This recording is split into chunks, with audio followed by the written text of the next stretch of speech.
할 수 있는 어떤 좀 제가 로드맵을 제시를 해드릴 수가 있을 거예요. 그래서 그거는 아마 세상에 없는 이야기를 좀 하는데 저 뒤에 계신 분이 있죠. 예, 저분도 한 3년 전에 저 찾아와가지고 도대체 한 4년을 3, 4년을 막 이렇게 자기의 그 일을 찾아서 많은 분을 이렇게 찾아뵙고 했는데 도대체 어떻게 살아야 될지 모르겠다. 그래서 제가 찾아와가 지금 이렇게 본인의 길을 찾으셨습니다. 예, 그런 식으로 저도 이제 여러분과 같은 나이 때는 진짜 방황의 연속이었어요. 왜냐하면 저도 한 4년을 대학교 생활을 하면서 한 2, 3년을 거의 후성생을 하는 느낌이었어요. 그래서 이제 24살 때부터 정신 차려가 이렇게 공부를 시작했는데 이제 지금까지 공부한 건데 저는 지금 어떤 느낌이냐면 제 입장에서는 저는 세상에서 가장 행복해요. 어, 행복한 이유가 내가 좋아하는 일을 하고 내가 또 잘할 수 있는 일을 하는데 또 세상에서 또 나를 인정해 주니까 세상에 인정해 주는 게 안녕하세요. 예. 나를 인정해 주는 게 왜 인정해 주냐 보니까 세상에서 원하는 일을 내가 찾아내고 그리고 그거를 위해서 내가 열심히 내가 잘할 수 있는 걸 이렇게 찾아내가 그걸 매칭을 잘 시켜가지고 하다 보니까 이제 세상에서 이렇게 불러줘가지고 내가 내 좋아하는 일 하는데 내가 여러분들한테 이렇게 강의하거나 이런 게 전부 제가 좋아하는 일을 하는데 세상에서 또 인정해주고 돈도 주고 가면 또 밥도 사주고 그런 그죠. 그래서 여러분들도 어, 그런 어떤 목표를 좀 찾으면은 굉장히 행복하다는 거죠. 그 찾는 방법이 뭐냐면, 설계예요, 설계. 플래닝. 그 설계 플래닝인데, 그걸 찾는 플래닝에도 원리가 있더라, 이거 원리. 그래서 여기 보면 여러분들 뭐 수학 분석해가지고, 여기 얼핏 보니까 이렇게 수학 분석해가 내가 잘하는 거하고 세상이 원하는 걸 아마 찾아가지고 했던 것 같은데, 이런 게 전부 다 어떤 어, 로직한 원리인데 그걸 제가 전공을 했어요. 제가 원래 이제 기계공학을 전공해가지고 어, 이제 석사까지 하고 그래서 연구소에서 이제 제품 설계 쪽으로 했다가 그때 제가 이제 전공이 뭐였냐면 최적화, 매칭 이런 건데 그 최적화를 제품을 가지고 저는 최적화를 했어요.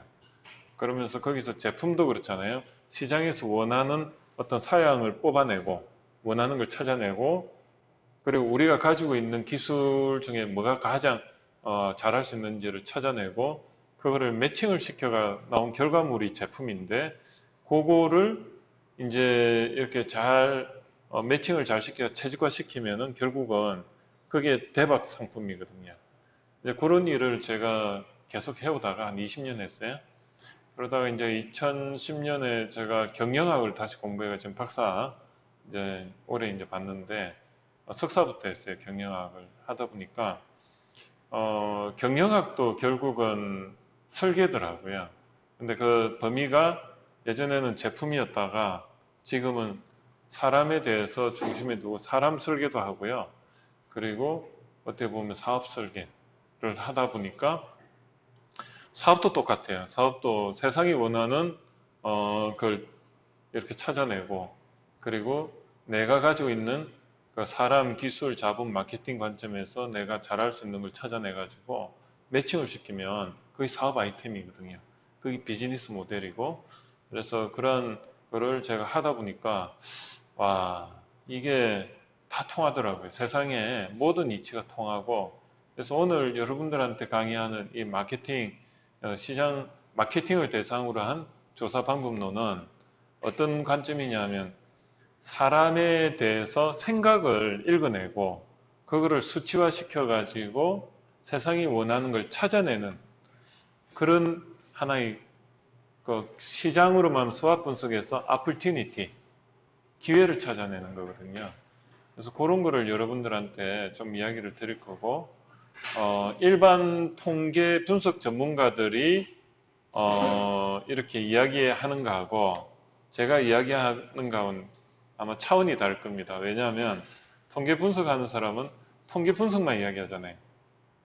그런데 저는 원래 이제 기계공학도 했고 그리고 뇌과학도 했어요. 뇌, 사람의 뇌, 머리, 뇌에 대한 인지과학도 했고 인체역학도 했어요. 모방, 생체 모방공학도 했고 그러면서 이제 제가 경영학도 공부했고 창업학도 하다 보니까 이제 조금은 사람을 중심으로 해서 이렇게 조사 방법론적으로 이렇게 뽑아내는 걸 하니까 조금은 여러분들이 옛날에 통계 분석하면 어때요? 막 머리 아프죠? 통계 분석 자체가 아마 머리가 아픈 예? 들어서요? 예, 예, 예, 예. 기사를 사용하는데 뭐 문제 되시는 건 없으신가요? 전혀 없어요. 네. 감사합니다. 예. 나중에 갈 때는 어떻게 하면 됩니까? 반납하고. 예. 뭐 다른 거 전혀 없습니까? 제가 뭐 사인해야 된다든지 뭐. 네, 그런 거 어. 없으시면 말해주시면 돼요. 사과처럼. 예. 알겠습니다. 예. 그래서 여러분들이 오늘 조금은 그냥 공부한다 생각하지 말고 그냥 릴렉스해가 편하게 들으세요. 편하게 인생 원리를 한번 이렇게 공부한다 생각하고 들으면 아마 굉장히 도움이 될 거예요. 그래서 여러분들한테 다른 쪽에서 내가 강의한 것도 있는데 아까 그 인생에 대해서 로드맵을 여러분들이 좀 알고 싶다. 그런 거에 대해서도 제가 조금 나중에 기회 되면 이야기를 드릴게요. 뭐 예를 들어 이런 거예요. 옛날에는 여러분들이 지금 프레임으로 지금 조급하게 생각할 수 있는 게 부모님들이 여러분들한테 뭐라고 말하죠? 졸업하면? 취업하라고 하죠. 왜 취업하라고 해요? 어. 돈 부담 이제 그렇죠. 돈 부담되니까 이제 너희들 빨리 취업하고 부모들 좀 편하게 살자 그러는데 그게 지금 시대하고 안 맞아요. 여러분이 부모님한테 얹혀 살아야 되는 시기가 37세까지는 얹혀 살아야 돼요. 이해가 돼요? 왜냐하면 옛날에는 그 26대면 뭐 독립하라고 하잖아요. 그리고 미국에서도 뭐 미국 자녀들 보면 뭐 이렇게 그 뭐 애들 고등학교만 졸업하면 바로 내보낸다고 하잖아요. 그거는 어떤 허위 사실이 있냐면 미국도요. 아주 그 잘 사는 집안 애들은 돈 생각 안 하고요. 30대든 40대든 공부를 시켜요. 집에서. 그러니까 미국의 어떤 명문가 집안은요. 개인 교습을 시켜요. 그리고 개인 고등학교, 프라이빗 학교를 다니게 하고 대학교도 마찬가지예요.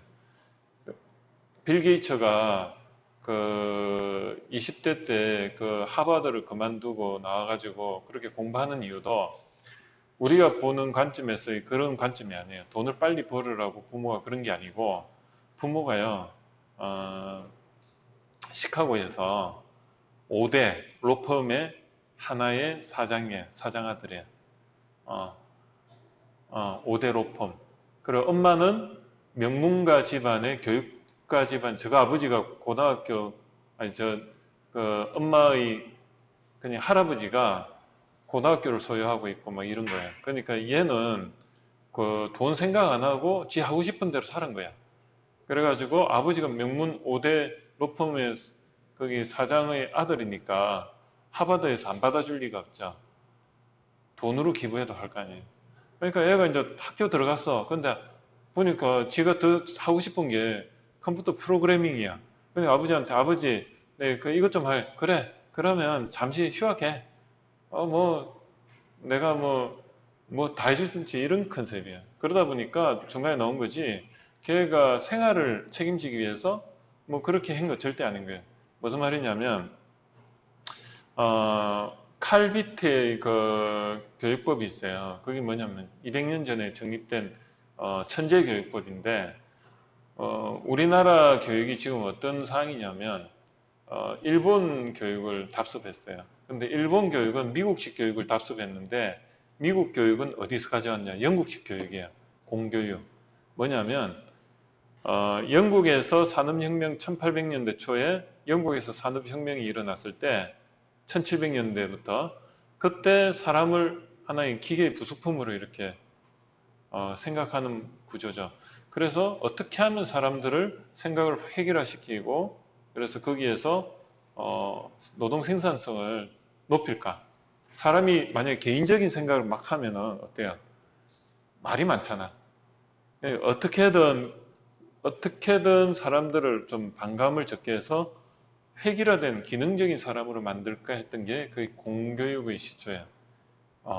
근데 영국에서는 산업혁명 이전부터 그리고 산업혁명 때도 상위 계층의 정말 정치인이나 사회학자 이런 유명한 사람들 키운 데는 공교육을 안 시켰어요. 다 사교육이었어요.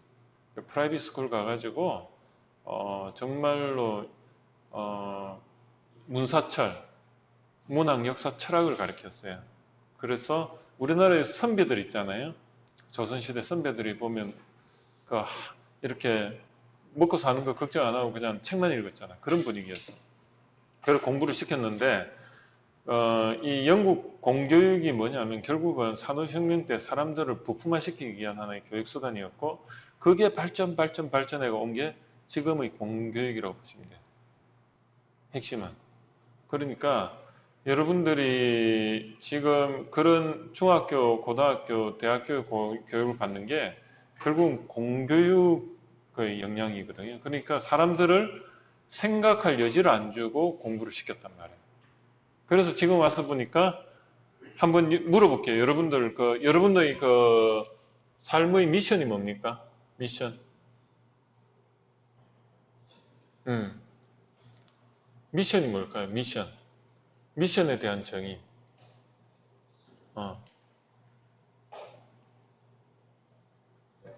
비전의 정의가 뭘까? 비전. 모르죠? 과학이 뭘까요? 과학. 과학과 이데올로기의 차이, 과학과 사이비의 차이. 사회 뭐, 그냥 과학이, 편하게 하면 이야기 답은 없는데, 과학과 사이비의 차이. 사이드요. 사이비. 사이비. 증거가 있는 게 증거가 있는 게. 입증된 사실. 입증된 사실이라는 게 100% 입증이 돼야 돼요. 100%가 아니거든요. 과학을 입증된. 과학은 확률이죠. 오늘 조사 통계 방법론이 확률인데, 사이비는 어때요? 입증된 사실이 없는데 그럴듯하게 만들어서 논리를 만드는. 논리를 만드는 거죠. 맞아요. 이게 이제 제가 이렇게 이야기를 드리는 이유가 이겁니다. 과학은 예외를 인정하는 게 과학이고요. 그래서 그걸 유의 수준이라고 해요. 그래서 우리가 비올 확률 하면 비올 확률이 몇 퍼센트가 비가 올 확률이다 이렇게 말하지 그게 완벽하게 100% 비가 온다 이게 아니거든요.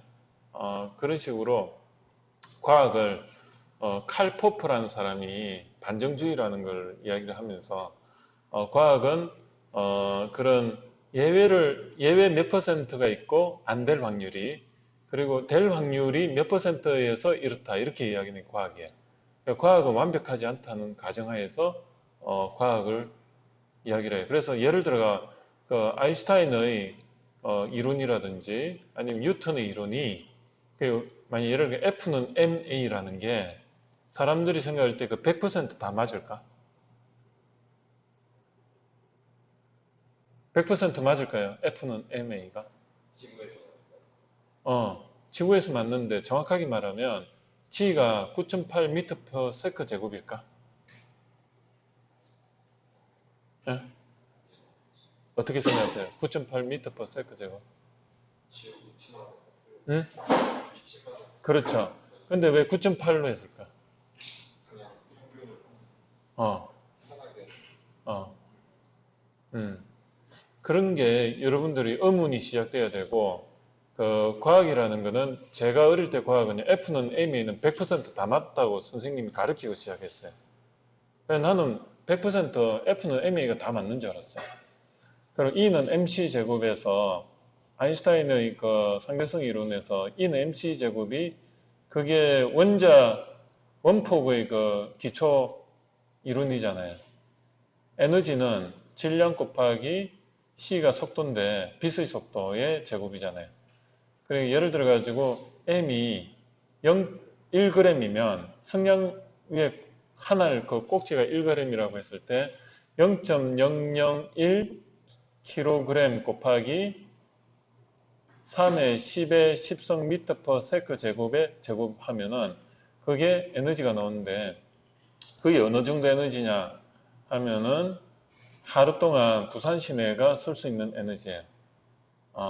그럼 1g이 완전히 그냥 그게 핵분열을 하면 그게 무슨 말이냐면 질량이 두 개가 합쳐졌을 때 거기서 질량의 그 결손이 생기거나 그랬을 때 그 질량의 결손이 1g이라는 거죠. 그게 핵융합이고, 그죠? 핵분열은 핵이 완전히 분열됐을 때 1kg, 1kg, 만약에 그램의 핵, 그 우라늄이 나중에 거기다 마이너스 0.001kg만큼이 줄어들었을 때 그 1g이 사실은 그만큼 에너지가 나왔다는 건데, 근데 중요한 거는 거기서 C가 3 곱하기 10의 10성 미터 퍼 세크 제곱일까? 아니라는 거지. 그럼 그걸 도대체 어떻게 해서 그렇게 나왔을까? 그런 거에 대한 게 과학이에요. 그래서 과학은요, 우리가 사람마다 보고 듣고 말하는 거에 대해서 머릿속에서 재조합이 되죠. 인지과학적으로. 예를 들어 제가 지금 말로 이렇게 하지만은 어떤 사람은 잠이 올 거예요. 어떤 사람은 관심이 없을 거예요. 어떤 사람은 말을 하는데 그 이유가 뭘까? 말은 컨셉이잖아요. 정의.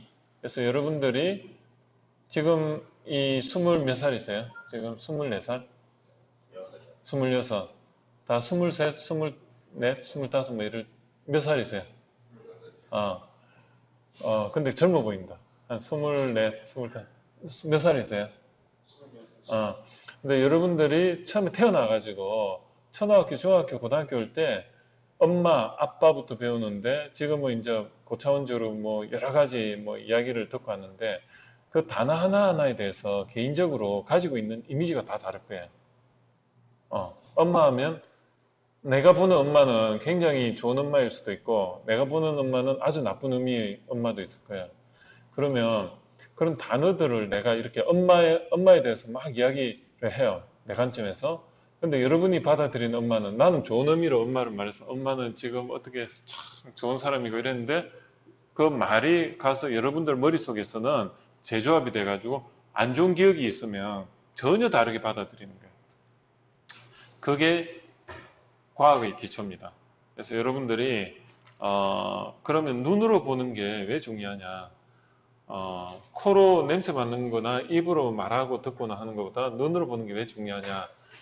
말로보다는 눈이 왜곡이 덜 한 거예요. 왜곡이. 왜곡이.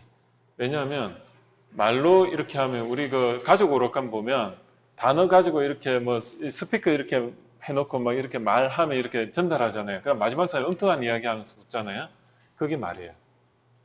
네. 사람마다 다른 프로토콜을 가지고 있기 때문에. 말에 대한 컨셉에 대해서 다른 정의를 가지고 있기 때문에. 그런데 눈으로 보는 그림은 어때? 일단은 그건 왜곡이 안 돼 있는 그대로 머릿속에 심상으로 남아요. 그걸 뭐라고 하냐면 스키마라고 해요. 스키마. 그래서 그걸 여러분들이 마음의 상을 심상이라고 하는데 그 마케팅 쪽에서는 사람의 심리학을 있잖아요. 그런 관점에서 접근해요. 그래서 그림하고 그다음 말하고 뭐 여러 가지가 있는데 그러면 마케팅에서 좀 더 다른 과학하고 연관을 하면 진화론적으로 보면 옛날에 사람은 4발 달렸을 때는 다른 동물하고 똑같았다고 봤을 때 우리 강아지가 가장 발달한 감각이 뭘까요? 예? 후각이잖아요.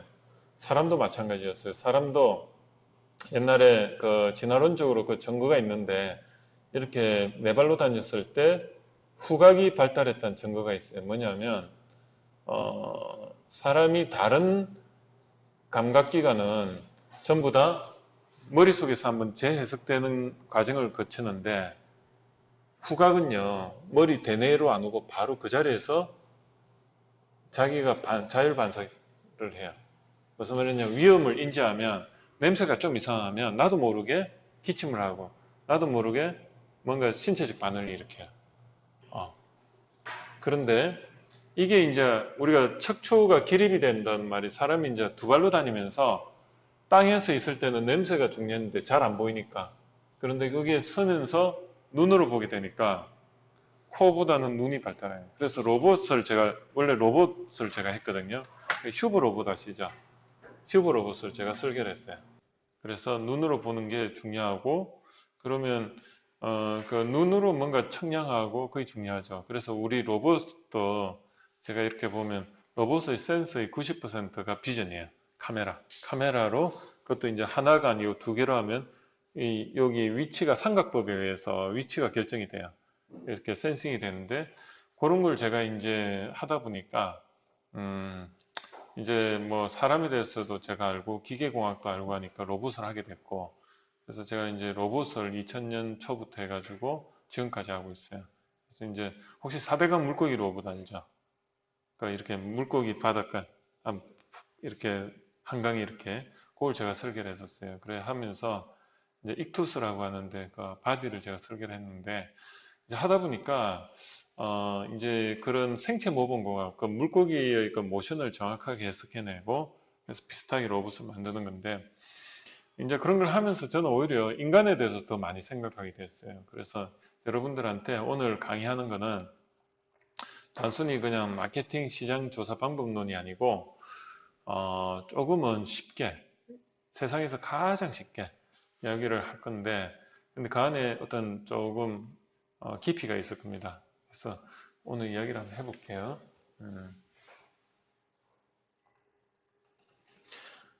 제가 오늘 이제 강의를 3일 동안 할 텐데 여러분들 오늘부터 해서 3일 하는데 미리 좀 내가 어떤 강의를 할 건지 알고 계십니까?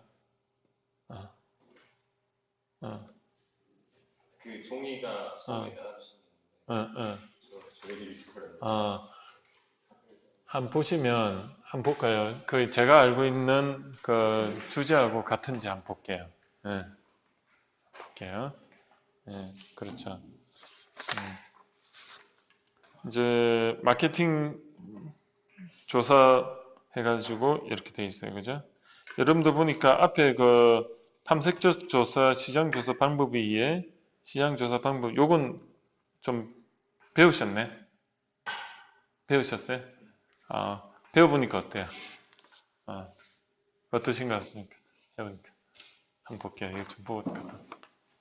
그럼 이거를 지난주에 했습니까? 제가 이거를 좀 여러분들한테 알고 있어야지 제가 조금 더 여러분들한테 편하게 이야기할 수 있을 것 같은데 공부했던 게 어떤 걸 공부했는지 한번 볼 수 있습니까? 한번 볼까요? 문제의견, 가설의 설정, 필요 정보, 조사적, 탐색적, 기술적, 인간 요 정도 하신 거예요? 그리고 이제 실습 여기 앞에까지 저희 대상을 정해서 일단 할리 데이비스 정한 거죠. 거기에 대한 조사하고 거기에 대해서 어떻게 막 리포지셔닝 할 건지 해보니까 어때요? 그 결과물이 나온 게 있습니까? 그때 구조로 해서 운영을 했는데 네. 아예 그 한 개 다 말씀을 드릴까요? 예. 저희 조 같은 경우에는 할리 데이비스 그 층이 40대 남성층은 대수로 부유한 40대 남성층이 자유와 일탈을 꿈꾸는 그 층인데 어떻게 하면 한국 시장에서 그 판매자층을 넓히고 그거에 대한 조사 방법과 이제 새로운 마케팅 방법에 대해서 하고 있거든요. 저희는 이제 할리 데이비슨이 기존에 있는 이미지를 탈피하기 위해서는 젊은 층과 여성층을 공략을 해야 되는데 저희 소 같은 경우는 젊은층을 공략하기 위해서 이제 힙합이라는 음악적 문화와 결합을 해서 일단은 서브 브랜드로 헨리 데이비슨 그 의류나 이런 액세서리 위주로 그 힙합이란 문화 요즘에 스냅백이나 뭐 힙합 예, 문화 예. 같은 의류 문화도 많이 발전하고 예, 예, 예. 그들에게 이제 브랜드를 친숙도를 높이고 예. 경제적인 이제 부입층으로 만들기 위해서 음. 그런 식으로 이제 주사를 하고 마케팅 방향을 정했고요. 예. 여성층 같은 경우에는 아무리 해도 제 모든 여성 조원들이 여자는 절대 안 살 것 같더라고요. 할리 데이비슨? 네, 그래가지고 여자는 이제 잠재적 고객층을 포기하고 그 브랜드 이미지를 이렇게 각인시켜서 그에 대한 의류나 이런 쪽에 충성적인 소비자를 만들고 그리고 차후에 그 남자친구나 남편이 그거를 살 때 좀 긍정적인 긍정적인 이미지로 바라봐주는 그런 층으로 해야겠다 생각해서 저희는 힙합이라는 음악과 헨리 데이비슨이라는 문화를 합쳐서 한국 시장에 접목시키자. 아, 그래. 그걸 할 때, 뭐, 자료 조사는 어떤 식으로 하셨어요? 네, 저희가 자료 조사가 헨리 데이비슨을 반 여자는 다 몰랐고요. 예. 거의 여자가 저희 반 대부분이고 그래서 기존에 있던 뭐 블로그나 기사 같은 거를 검색을 했고 자료 조사를 이제 디테일하게 무슨 통계 이사료 이런 논문 같은 거 이런 시간 없고요. 핸드폰으로 자료 전반적인 개요랑 외국 시장에서 어떻게 팔리고 한국 시장에서 어떻게 되고 나왔는지 이런 정도. 그럼 설문조사 같은 건 안 하고 그냥 그 자료조사만 해가지고. 예, 그냥 마케팅. 검색 그럼 이제 마케팅 그 시장 조사를 해가지고 이제 그 기회 탐색을 해가지고 그래서 우리가 할 수 있는 걸 가지고 어떻게 할 건지 그래서 전략적 목표를 세운 정도? SWOT 분석이네. 네, 거기서 SWOT 분석했네. 그렇게 해서 이제 했군요. 그럼 이제 그 수업은 이제 정성조사, 정량조사 이런 걸 좀 하셨고 그 이론적인 거 공부를 좀 하셨고 여기 전부 할리 데이비슨이에요? 아니면 여기만 할리 데이비슨? 전부 다? 네. 아, 그렇게 하죠. 그렇구나. 그래서 제가 이런 걸 좀 알아야지 여러분들한테 조금 더 쉽게 할 수 있을 것 같아요. 그러면 이제 지난주에는 12시간을 그렇게 이제 시간을 보내신 거네요. 탐색적 조사, 기술적 조사, 인과조사. 그 탐색적 조사를 어떻게 이해를 하셨었어요? 예, 그냥 생각나는 대로 이야기해 보세요. 예. 복습. 혹시 뭐 기억나는 거 있습니까? 예. 탐색 조사. 2차적 자료 조사. 2차적 자료 조사. 네, 전문가.